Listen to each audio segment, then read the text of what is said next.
Saudara, perkembangan terbaru dari kasus Vina, banyak saksi bermunculan. Salah satunya adalah seorang satpam yang mengaku menolong korban Vina dan Eki 8 tahun silam. Seorang warga bernama Suroto menyebut ia menemukan kedua korban dengan jarak berjauhan di TKP.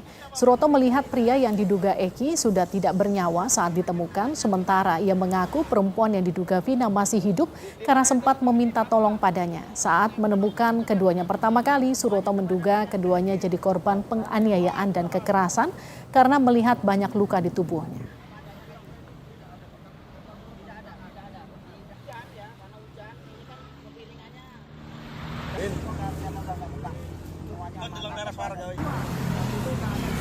Yang paling bawah laki, agak maju lagi kurang lebih 4 meter atau 5 meter itu perempuan, motor lagi ada kurang lebih 6 meter ada di atas.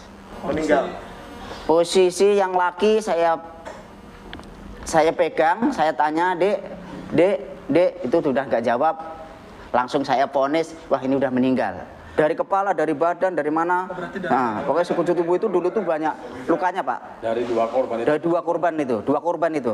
Saya langsung fokus ke perempuan. Karena dia minta tolong tuh. Iya deh, aku bilang sabar ya, mobilnya lagi meluncur ke sini, nanti dibawa ke rumah sakit. No. Motor tidak apa-apa, tapi banyak luka, ya Mak ya. Kalau orang jatuh umumnya paling kan besot-besot bleret dan patah, ya Mak ya. Itu mukanya nggak laki, nggak perempuan, lebam semua kayak. Kakak Vina, Marliana, mengaku tidak mengenali Liga Akbar yang diperiksa kesaksiannya karena di persidangan ikut disebut dikejar oleh geng motor bersama Vina dan Eki. Marliana menyebut banyak saksi yang dulu tidak pernah ada di persidangan, tetapi banyak bermunculan saat ini. Justru ini ya, saat dulu, proses dulu itu saya tidak, saya mencari informasi itu minim, saksi-saksi pun minim dulu ya. Tapi setelah sekarang viral, saksi banyak bermunculan. Itu yang bikin sedikitnya keluarga bingung. Harus percaya sama siapa gitu. Itu sih. Termasuk Liga Akbar. Mungkin termasuk dia juga gitu. Liga Akbar pernah dengar nggak namanya dulu? Nggak pernah sih. Jadi memang balik lagi Mas, saya sama teman-temannya adik saya itu yang di luaran sana tidak pernah kenal. Jadi nggak pernah dengar nama ini, nggak pernah, ini bukan temennya, nggak pernah tahu. Saya tahunya hanya teman-teman yang di rumah. Saksi lain pun bermunculan.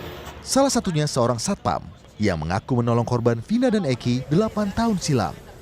Seorang warga bernama Suroto menyebut dirinya menemukan kedua korban dengan jarak berjauhan di TKP. Suroto melihat pria yang diduga Eki sudah tidak bernyawa saat ditemukan. Sementara ia mengaku perempuan yang diduga Vina masih hidup karena sempat meminta tolong kepadanya. Saat menemukan keduanya pertama kali, Suroto menduga keduanya menjadi korban penganiayaan dan kekerasan karena melihat banyak luka di tubuhnya. Yang paling bawah laki, agak maju lagi kurang lebih 4 meter atau 5 meter itu perempuan, motor lagi ada kurang lebih 6 meter ada di atas. Meninggal. Posisi yang laki saya pegang, saya tanya, dek, itu sudah nggak jawab, langsung saya vonis, wah ini udah meninggal. Dari kepala, dari badan, dari mana? Nah, pokoknya sekujur tubuh itu dulu tuh banyak lukanya, Pak. Dari dua korban itu? Dari dua korban itu. Saya langsung fokus ke perempuan. Karena dia minta tolong tuh. Iya deh, aku bilang sabar ya, mobilnya lagi meluncur ke sini, nanti dibawa ke rumah sakit. No. Motor tidak apa-apa, tapi banyak luka, ya Mak ya. Kalau orang jatuh umumnya paling kan besot-besot bleret dan patah, ya Mak ya. Itu mukanya nggak laki, nggak perempuan, lebam semua kayak habis disiksa, dipukul, di apa gitu. Hingga kini, polisi terus mendalami peran Peggy, tersangka kasus pembunuhan Vina dan Eki, dengan memeriksa saksi dan mengumpulkan bukti. Sementara itu, penasihat hukum Peggy tengah mengupayakan upaya penangguhan penahanan dengan mendatangi Polda Jawa Barat. Tim penasihat hukum Peggy juga mempertanyakan salinan berita acara pemeriksaan atau BAP Peggy yang belum diberikan oleh penyidik Polda Jawa Barat, termasuk rencana tes psikologi untuk keluarga Peggy. yang ada nih bahwa salinan BAP sampai saat ini belum ada. Padahal ini kan waktu waktu terus berjalan ya. Waktu terus berjalan berkenaan dengan penahanan sementara untuk klien kami, yaitu PS. Ini ada informasi dari pihak kepolisian, dari pihak penyidik terutama, bahwa hari Sabtu nanti, hari Sabtu besok ini, berarti tanggal 8 ya, itu pihak penyidik akan mengundang ibunya Peggy. Ibunya PS ya, saya ralat ibunya PS dengan bapaknya. Nah, itu katanya akan diadakan tes psikologi. Saya nggak paham ini tes psikologi, apa yang dimaksud oleh pihak penyidik. Tapi oke lah, kita ikutin itu selama itu memang prosedural. Meski telah berlalu 8 tahun, polisi perlu mengungkap kasus pembunuhan Vina secara transparan dan ilmiah berbasis sains untuk keadilan bagi keluarga korban. Tim Liputan, Kompas TV. Saudara, banyak saksi bermunculan yang membuat keluarga Vina, korban pembunuhan di Cirebon 2016 silam, jadi bingung. Bagaimana kesaksian baru ini mampu mengungkap kasus pembunuhan Vina dan Eki. Kita akan bahas bersama staf ahli Kapolri Arianto Sutadi. Pak Arianto, selamat malam. Selamat malam Mbak Olivia, selamat malam para pemirsa. Kita juga akan sapa penasihat hukum keluarga Vina, Putri Maya. Selamat malam Mbak Putri. Selamat malam Mbak, selamat malam Pak Arianto. Malam, Mbak. Saya ke Mbak Putri dulu ya. Mbak Putri, ini banyak saksi yang belakangan muncul. Ada yang bahkan tidak dikenali karena dari awal kasus tidak muncul. Tiba-tiba memberikan kesaksian, termasuk Liga Akbar yang diklaim kakak Vina ini tidak diketahui sama sekali siapa dia. Dan juga Suroto yang katanya mengevakuasi dan menemukan Vina dan Eki pertama kali ketika kejadian. Apa respon keluarga soal itu Mbak Putri? Iya, memang akhir-akhir ini banyak sekali bermunculan saksi-saksi yang seolah-olah menganggap mengetahui ya kejadian tersebut. Tapi pada intinya sih kami menerima ketika itu memang. Mbak Putri. Tapi kalau tidak salah ya Liga Akbar itu di dalam putusan ada itu sih Mbak. Ada itu di dalam putusannya si Saka kalau nggak salah ya. Itu saya lihat ada nama Liga Akbar. Baik, artinya Liga Akbar ini bukan orang baru yang tiba-tiba muncul setelah viral ya? Kenapa kok sekarang pada muncul gitu kan, satu persatu. Namun kan ini akhirnya kan menimbulkan pro dan kontra. Karena kan kita lagi. Mbak Putri, mohon maaf suaranya terputus-putus. Benar-benar kami kan lagi fokus untuk pembunuhan Vina dan Eki gitu kan. Jadi siapapun yang memang dirasa mengetahui secara langsung, melihat, mendengar dan merasa. Mbak Putri. Ada upaya-upaya seperti pemaksaan nanti dan lain sebagainya timbul lagi. Bukan begitu ya Pak Arianto ya? Iya. Ya, muncul semua kesaksian. Baik Pak Arianto, ini bagaimana dengan tadi salah satu yang disebutkan oleh Mbak Putri ini kuasa hukumnya adalah kesaksian yang baru saja tiba-tiba muncul. Kalau pertanyaan saya sama Pak Arianto gini, ini sebetulnya akan membantu proses pengungkapan kasus ini atau justru memperumit karena jadi makin simpang siur? Tidak, itu membantu proses pengungkapan yang terjadi. Baik, suara baik. Baik Pak Arianto, silahkan dilanjut. Ya. Jadi apa keterangan-keterangan yang bermunculan itu justru akan membantu terungkapnya kasus ini. Kan kasus ini diduga bahwa yang dulu yang sudah divonis itu kasus yang nggak benar kan gitu, asumsi publik kan sekarang gitu ya. Karena bermunculan kesaksian dan analisis dari para pakar dan sebagainya, bermunculan lagi pengacara yang puluhan itu membantu. Itu kan menunjukkan bahwa yang dulu itu tidak benar seakan-akan gitu, karena framing dari media itu. Nah sekarang kalau bagi penyidik ya, sekarang ini fokus kepada yang PG ini, itu ya. PG sudah ditetapkan sebagai tersangka, hanya berdasarkan tadinya keterangan AF ataupun si Mel dan sebagainya. Kira-kira itu ya, ditambah dengan bukti-bukti yang lain. Polisi waktu itu seingat tentukan sebagai tersangka. Nah sekarang bermunculan kan keterangan yang mematahkan keterangan si AF dan Mel yang memberatkan itu. Bermunculan ke sana sini, bermunculan kesana sini, termasuk juga tadi kesehatan Pak Suroto tadi. itu kesaksiannya itu menerangkan bahwa itu bukan kasus kecelakaan. Nah ini saya lega karena meredakan orang-orang berasumsi bahwa tadinya itu kasus kecelakaan, ternyata kan bukan. Memang itu penganiayaan gitu. Nah sekarang tugas polisi adalah jangan lagi pakai model-model pembuktian atau membuat berita acara yang seperti dibuat pada tahun 2016 dulu.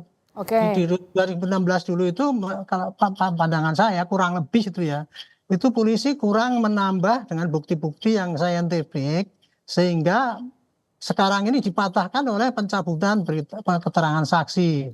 Nah kebetulan ya yang dulu polisi tidak salah karena apa? Sudah maksimal membuat berita acara dan itu pun diterima oleh jaksa, dianggap benar sehingga bisa diteruskan jadi penuntutan dan akhirnya divonis oleh hakim. Itu artinya penyidikan polisi waktu itu sudah baik gitu. Cuman ternyata bahwa penyidikan yang seperti itu gara-gara diputus oleh hakim dan kemudian sekarang muncul berita-berita yang kontra kayak gitu kan dipertanyakan benar apa enggak nih. Wah ini berarti ini rekayasa ini. Itulah yang sekarang tugas kita ini harus mencari kembali ya. Apa yang betul-betul terjadi yang dulu sih gitu. Tapi kalau untuk yang kinerja tahun 2016 itu nggak usah dikoreksi lagi. Kalau mau ngoreksi ya pakai PK aja. Jadi keterangan-keterangan tadi ya yang lihat, yang kemudian mengatakan apa alibinya si Peggy di sini dan sebagainya itu nanti jadikan temuan. Tolong para pengacaranya itu jadikanlah sebagai PK untuk membatalkan putusan yang dulu itu. Itu masih bisa kalau menurut saya sih. Oke. Mbak Putri diminta PK untuk batalkan putusan yang dulu, gimana tuh Mbak Putri? Iya sejauh memang bisa membuktikan, kan PK itu kan nggak cuma hanya mengajukan PK tanpa ada novum baru, ya toh. Novum baru itu tidak yang belum dihadirkan saat persidangan. Kalau seandainya sekarang para narapidana ingin melakukan PK ya silahkan saja karena itu memang hak hukumnya, ya kan? Tidak ada masalah sejauh memang bisa membuktikan bahwa apa yang menjadi tuduhan dan vonis tersebut bisa dipatahkan dalam artian bisa membuktikan semua itu memang mereka tidak bersalah ya silahkan saja sah-sah saja begitu, tidak ada larangan, memang upaya hukumnya seperti itu Mbak. Tapi kalau keluarga sendiri melihat banyaknya saksi yang belakangan bermunculan, kemudian jadi klaim sana-sini bahwa seolah-olah mereka hadir di lokasi melihat langsung, tapi selama ini tidak pernah terlihat. Ini memperumit kasus ini atau sebetulnya membantu kalau keluarga sendiri melihatnya gimana? Jadi sebenarnya Mbak, memang pasti yang pertama adalah bingung dan apakah ini benar ataukah tidak gitu kan, termasuk kami juga sebagai kuasa hukum juga pasti bingung nih mana yang benar mana yang salah. Tetapi sejauh memang pembuktian atau keterangan mereka bisa mendukung dan bisa mengungkap fakta-fakta, ya tentunya kami akan pikirkan itu dan kami juga akan meminta kepolisian untuk lakukan pemeriksaan tambahan terhadap mereka yang menganggap mengetahui begitu Mbak. Nah ini ke Pak Arianto, kalau keterangannya kontra dengan hasil pemeriksaan atau penyidikan dulu di 2016, bagaimana proses verifikasinya Pak Arianto? Enggak sih, polisi tidak akan memeriksa dengan kontra dengan 2016 Pak, enggak. Polisi sekarang ini cuma mau membandingkan keterangan yang memberatkan si Peggy ya. Keterangan si Peggy itu kan memberatkan AF dan Memen dan sebagainya. Sekarang dikonter dengan para ini yang saksi yang bermunculan. Nah pasti polisi akan memeriksa kembali ini saksi daripada si Mel apapun itu berkualitas apa tidak gitu. Karena tadi kan pengacara mengatakan kok pakai psikologi segala itu. Nah ini usaha polisi untuk untuk membuktikan ya apakah keterangan yang disampaikan saksi-saksi yang meringankan itu tadi bohong apa tidak gitu. Supaya nanti tidak disangka polisi milih-milih cuma dengar keterangan dari si AF yang keterangan si ibu itu nggak sampai gitu. Kalau pakai psikologi nanti bisa kelihatan kalau seandainya toh dia masih bersikuku pada keterangan itu, nanti di depan sidang akan terbuka itu, dibuka kan di situ keterangan ahli mengatakan wah ini dia bohong apa tidak atau lie detector mengatakan ini bohong apa tidak. Itu jadi situ lebih gamblang lagi menimbangnya itu mana yang memberatkan, mana yang meringankan. Jadi bagi saya ya kalau ada informasi bermunculan itu sebagai tantangan polisi untuk membuktikan kembali bukti awal yang dipakai untuk menentukan Peggy sebagai tersangka itu apakah kuat enggak gitu.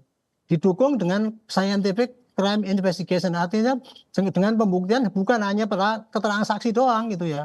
Dengan keterangan yang lain ya terpaksa dilihat lagi bukti awal, kemudian mungkin kalau ada CCTV, mungkin kalau ada rekaman HP masing-masing waktu itu ada di mana, itu lebih akan menguatkan keterangan yang sesungguhnya gitu. Jadi intinya sekarang polisi dihadapkan kepada tantangan harus betul-betul teliti menguji ya kesaksian yang dijadikan sebagai bukti yang cukup untuk menentukan si Peggy sebagai tersangka. Nanti kalau seandainya bukti kesaksian ataupun apapun itu dianggap sudah cukup dan sudah tidak terbantahkan oleh keterangan-keterangan yang meringankan si Peggy ini, pasti polisi akan mengirimkan ke jaksa. Nah, di sini peran jaksa. Jaksa meneliti ini kira-kira kuat enggak bukti ini untuk saya jadikan tuntutan. Ya mudah-mudahan seperti dulu gitu. Nah, kemudian nanti di hakim bisa dilihat. Dan saya kira ya hakim besok ini tidak akan ya dalam tanda petik gegabah ya seperti yang dilakukan pada tahun 2016 dulu. Kok tidak diperiksa ininya dan sebagainya, itu kok bisa memutus kayak gitu. Ya mudah-mudahan ketemu hakim yang tidak mudah percayalah dengan berkas polisi itu ya. Tetapi dia dengan betul-betul ingin mengungkap kasus ini apakah yang terjadi itu sesuai dengan diceritakan di BAP atau bukan. Karena cerita itu adalah yang ada terjadi di pengadilan. Oke. Dari situ hakim akan memutus gitu. Saya ke Mbak Putri. Mbak Putri, kuasa hukum Egy itu kan bertambah, ada puluhan kuasa hukum ya yang kemudian katanya meminta tanda tangan untuk kuasa hukum jadi kuasa hukum Egy. Tapi sejauh ini sudah ada koordinasi antar Anda kuasa hukum Vina dengan kuasa hukum Egy terkait dengan perkembangan kasus ini yang bertambah banyak saksinya? Kalau koordinasi perihal perkembangan Egy, kami tidak detail menanyakan ya Mbak. Hanya kemarin ketemu dan berbincang-bincang sedikit dan kami juga menyampaikan bahwa ya kalau memang rekan-rekan ingin membela Peggy, kan ada upaya hukumnya, berarti harus segera melakukan pra-peradilan itu dalam tahapan di kepolisian. Nah, itu dulu yang lebih dulu harus dilakukan untuk membuktikan apakah penetapan Peggy sebagai tersangka ini sudah benar dan sudah sesuai SOP yang berlaku saat ini. Itu saja sih Mbak, tidak ada komunikasi lanjutan. Kalau kemarin keluarga Vina sempat diperiksa, kapan rencananya akan diperiksa lagi Mbak Putri? Ini belum dapat informasi Mbak. Mungkin kalau memang masih ada kekurangan tambahan nanti akan dipanggil kembali begitu. Baik, terima kasih Mbak Putri sudah bergabung bersama kami. Pak Arianto juga terima kasih sudah bergabung di Sapa Indonesia Malam. Sehat-sehat selalu.